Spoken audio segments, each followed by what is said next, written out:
Hai anak-anak, bertemu lagi pada pembelajaran daring kali ini dengan saya Arfa Rafatul Ajijah. Bagaimana kabar kalian semua? Apakah kalian masih menerapkan protokol kesehatan? Saya harap kalian masih menerapkan protokol kesehatan, yaitu dengan cara 3M: mencuci tangan, menjaga jarak, dan menggunakan masker. Baik anak-anak, sebelum kita mulai pembelajaran kali ini, saya minta untuk mengisi terlebih dahulu presensi kehadiran yang telah disediakan di grup WhatsApp. Pada pembelajaran kali ini, kita akan mempelajari mengenai teks negosiasi. Seperti biasa, sebelum mempelajari pembelajaran kali ini, saya akan menampilkan terlebih dahulu kompetensi dasar yang harus kalian capai, yaitu ada 3.10 dan 4.10. Berikut kompetensi dasar yang harus kalian capai pada pembelajaran kali ini.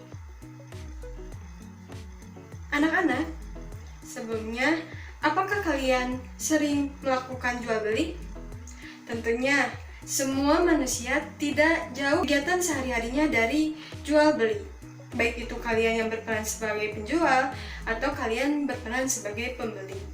Nah, pada situasi seperti ini, tentunya tidak menghalangi kalian untuk melakukan jual beli. Karena dengan teknologi yang semakin canggih, kalian masih tetap bisa melakukan jual beli, yaitu dengan aplikasi online. Nah, dari aplikasi online ini atau aplikasi daring ini, kalian bisa melakukan jual beli. Nah, contohnya, kalian melakukan pembelian suatu barang, baik itu baju, mungkin tas, atau mungkin buku. Nah, kalian bisa dapatkan pada aplikasi online. Nah, yang saya ingin tanyakan, apakah dalam kegiatan pembelian itu kalian mencari barang yang murah tapi dengan harga kualitas yang bagus? Pasti kebanyakan orang memilih barang yang murah dan kualitas yang bagus. Nah, dari proses untuk membeli barang yang murah dan kualitas yang bagus ini, tentunya ada kegiatan tawar-menawar. Nah, dari pernyataan tersebut, itu merupakan suatu kegiatan negosiasi. Dari pernyataan tersebut, biar memudahkan kalian untuk memahami apa itu negosiasi, di sini saya akan menampilkan contoh teks negosiasi. Berikut contoh teks negosiasi antara pembeli dan penjual. Di sana adanya suatu interaksi sosial antara pembeli dan penjual. Nah, dalam interaksi sosial tersebut adanya kegiatan tawar-menawar. Nah, adanya tawar-menawar antara penjual dan pembeli.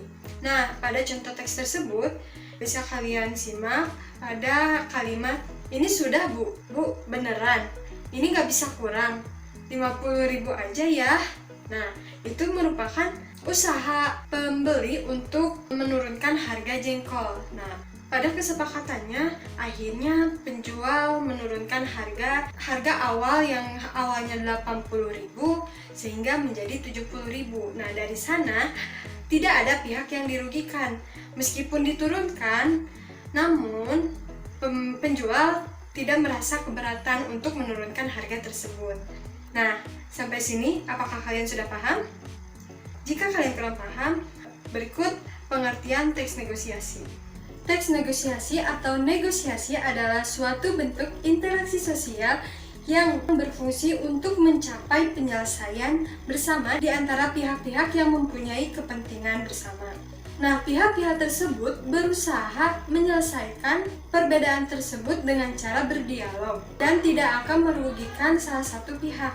Nah, dari pengertian tersebut sudah jelas bahwa teks negosiasi ini merupakan suatu interaksi sosial, adanya dialog antara pihak satu dengan pihak yang lain untuk menemukan atau mendapatkan suatu tujuan yang tidak merugikan antara pihak satu dengan pihak yang lain.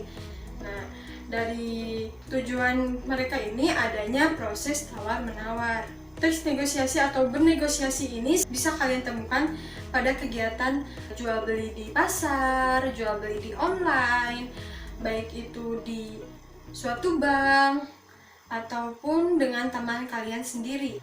Nah, yang selanjutnya yaitu tujuan negosiasi. Nah, tujuan negosiasi ini ada 3 tujuan.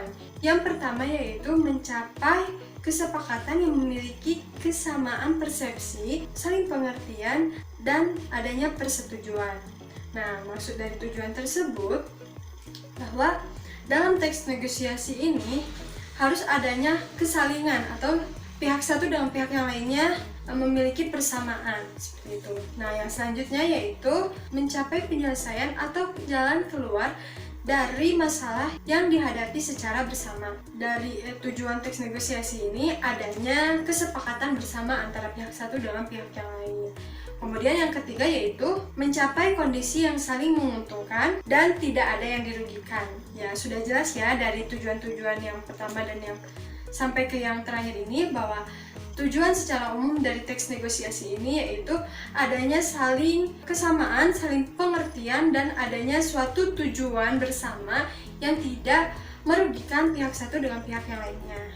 Yang selanjutnya yaitu ada ciri teks negosiasi, yaitu terdiri dari 7 ciri teks negosiasi. Yang pertama yaitu menghasilkan kesepakatan. Nah, menghasilkan kesepakatan ini sudah jelas dijelaskan pada tujuan bahwa teks negosiasi ini adanya kesepakatan bersama.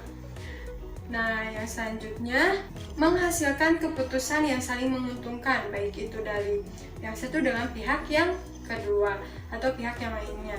Dan yang ketiga yaitu sarana mencari jalan tengah atau penyelesaian. Sudah sama ya dengan ciri yang pertama dan ciri yang kedua dan ciri yang ketiga ini, bahwa teks negosiasi ini harus menghasilkan suatu kesimpulan atau suatu kesepakatan yang menguntungkan. Kemudian yang keempat yaitu mengarah kepada tujuan yang praktis.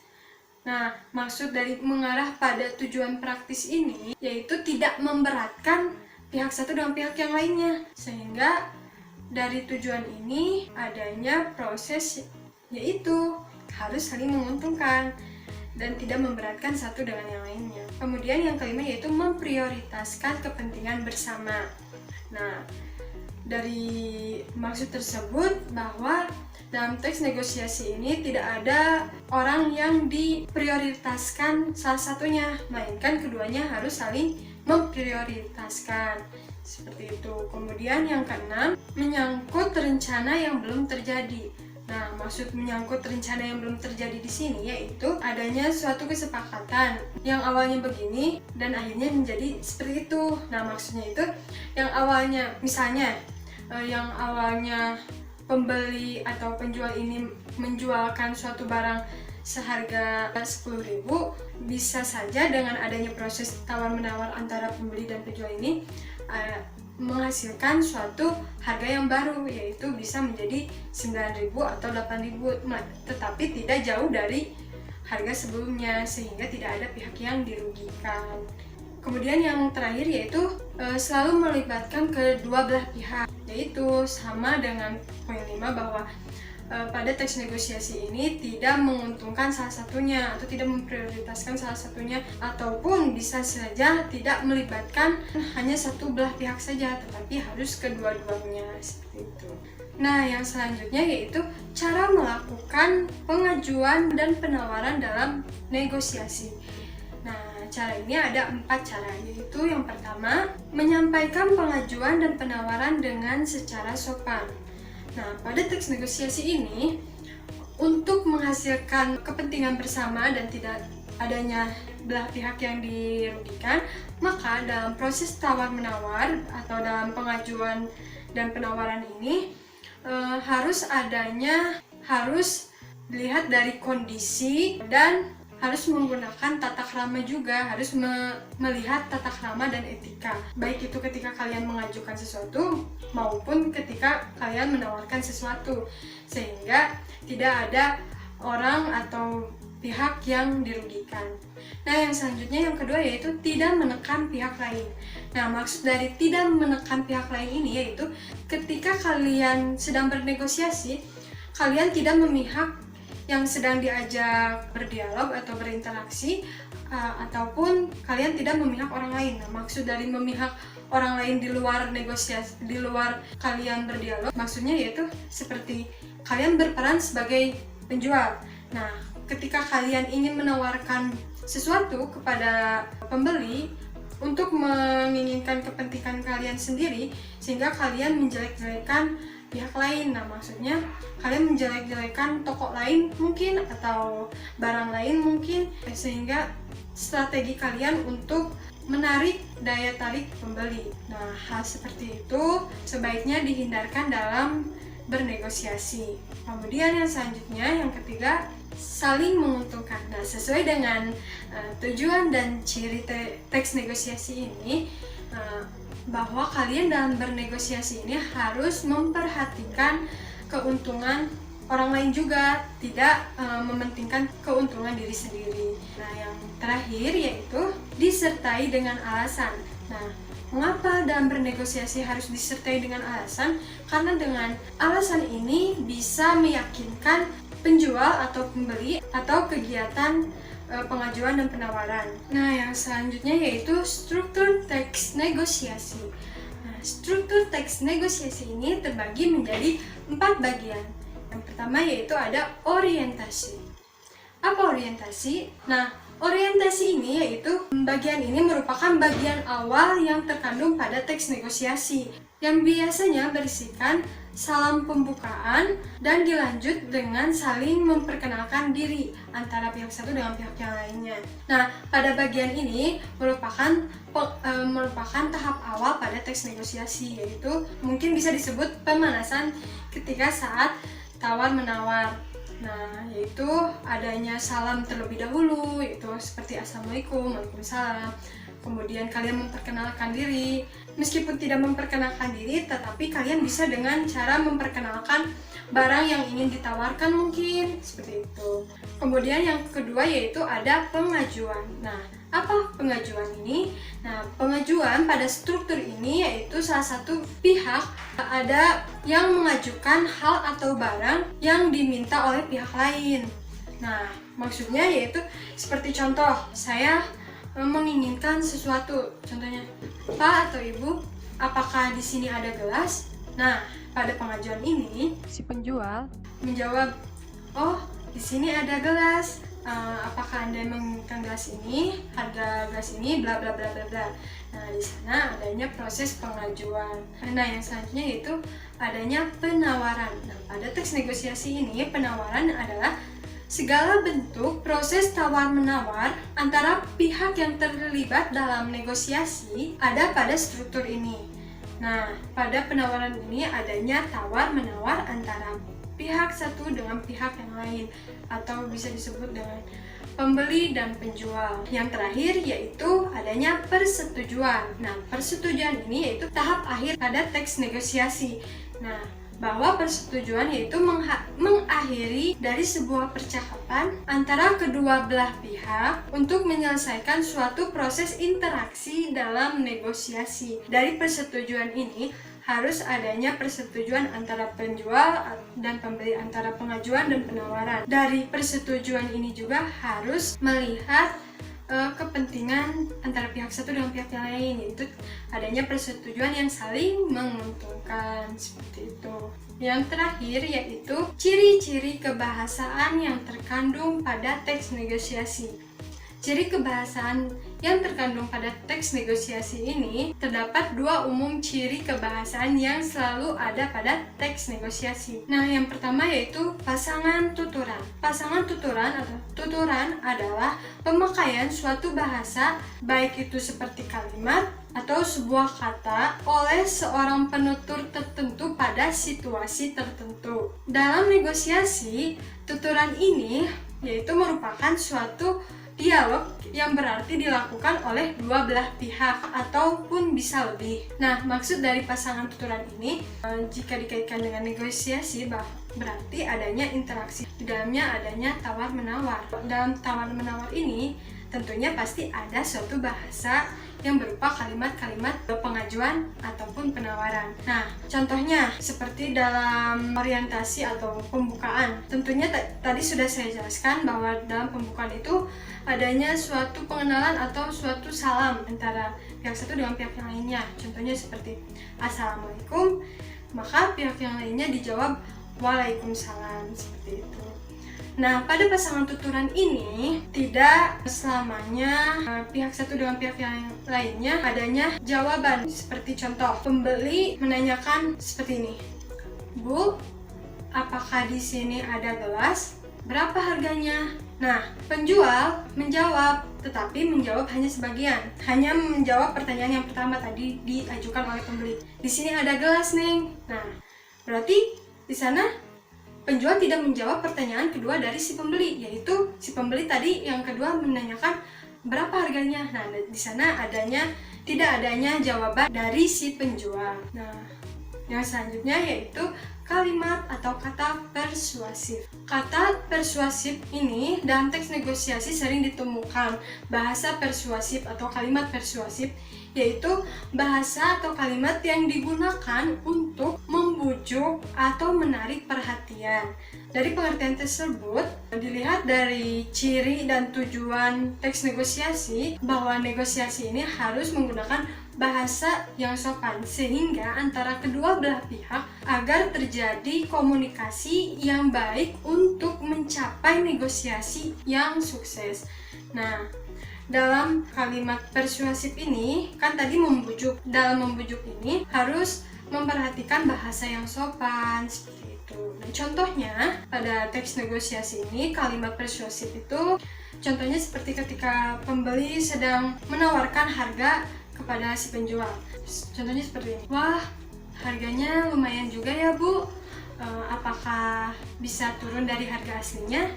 Nah, bandingkan dengan kalimat seperti ini. Bu, kerudung ini kemahalan tahu itu saya beli dari toko lain. Nah, dari kedua kalimat tersebut itu merupakan kalimat persuasif. Nah, tentunya kalian menemukan perbedaan kan? Mana bahasa yang sopan dan mana bahasa yang kurang enak untuk didengar. Nah, kalimat pertama dan kalimat kedua yang bisa dilakukan saat negosiasi yaitu pada kalimat pertama, yaitu adanya kalimat persuasif yang sopan sehingga tidak ada pihak yang merasa tersakiti atau pihak yang dirugikan. Itulah contoh dari kalimat persuasif. Baik anak-anak, itulah materi pembelajaran kali ini. Sebelum saya menyimpulkan pembelajaran kali ini, ada beberapa tugas yang harus kalian kerjakan.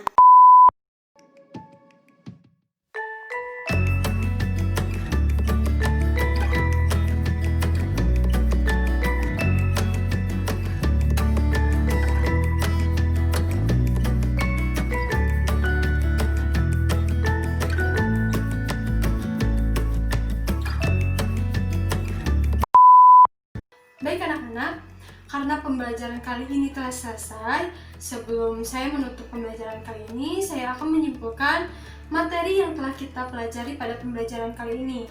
Nah, pada pembelajaran kali ini kita telah membahas mengenai apa itu teks negosiasi. Teks negosiasi ini yaitu adanya suatu interaksi sosial yang di dalamnya ada kegiatan tawar-menawar antara pengajuan dan penawaran. Kemudian yang selanjutnya yaitu tadi ada tujuan negosiasi. Nah, tujuan umum dari negosiasi ini yaitu adanya saling kesamaan persepsi, adanya saling pengertian, adanya tujuan bersama yang tidak memihak atau tidak adanya kerugian antara pihak satu dengan pihak yang lainnya.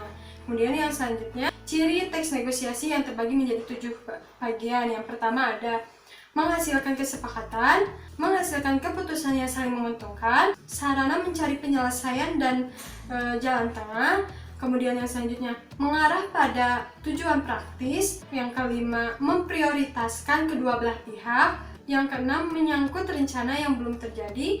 Yang ketujuh selalu melibatkan dua belah pihak. Kemudian yang selanjutnya ada cara melakukan pengajuan dan penawaran dalam negosiasi. Yang pertama, menyampaikan pengajuan atau penawaran dengan bersikap sopan. Yang kedua, tidak adanya menekan pihak lain. Kemudian yang ketiga, saling menguntungkan. Dan yang terakhir, disertai dengan alasan. Kemudian yang selanjutnya ada struktur teks negosiasi yang terbagi menjadi 4 bagian, yaitu ada orientasi, pengajuan, penawaran, dan persetujuan. Nah, struktur teks negosiasi ini akan kita bahas secara mendalam lagi pada pertemuan yang selanjutnya. Dan yang terakhir yang telah kita bahas pada pembelajaran kali ini yaitu mengenai ciri kebahasaan yang terkandung pada teks negosiasi. Ciri kebahasaan pada teks negosiasi ini tadi kita bahas ada 2 ciri, yaitu pasangan tutulan dan persuasif. Ciri kebahasaan teks negosiasi ini juga akan kita perdalam lagi pada pembelajaran selanjutnya. Karena pembelajaran selanjutnya kita akan masih membahas mengenai teks negosiasi, saya harap kalian di rumah masing-masing literasi mengenai teks negosiasi, baik itu dari internet, buku sumber, YouTube, atau media sosial lainnya. Baik anak-anak, sekian dari saya. Wassalamualaikum warahmatullahi wabarakatuh.